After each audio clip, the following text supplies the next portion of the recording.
Hello everyone, welcome to flowindata channel, and today in this video I am going to teach you how to use meta tag to redirect an HTML page. So for this we use meta refresh redirection, and it takes place in a web browser and instructs the web browser to go to a different web page after a specified time span. Okay.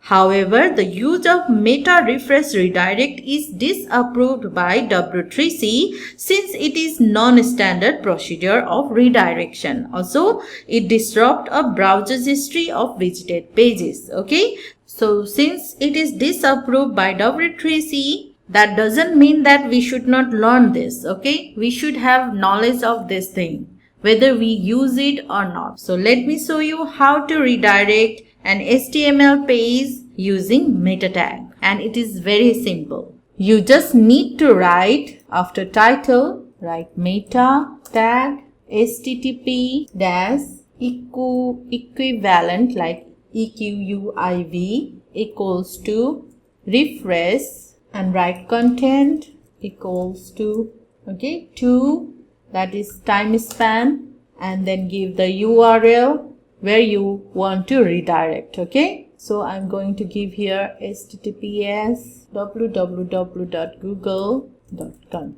Close this tag. Okay, so this is our meta tag, and here I have written if your browser supports refresh, you will redirect to Google in 2 seconds. So let's go ahead and let's see it. Refresh it. 1, 2. Okay, so we redirect to Google. Fine. So this is how we use meta tag to redirect to the page where we want to after certain specified time. Okay, so you need to put your time span and then you need to give the URL. Fine. So this is the very simple way, but this is completely disapproved by W3C. Okay, so let me stop here right now and see you in the next video. Please subscribe our channel and encourage us to do more. Keep learning, keep sharing. Thank you for being with us.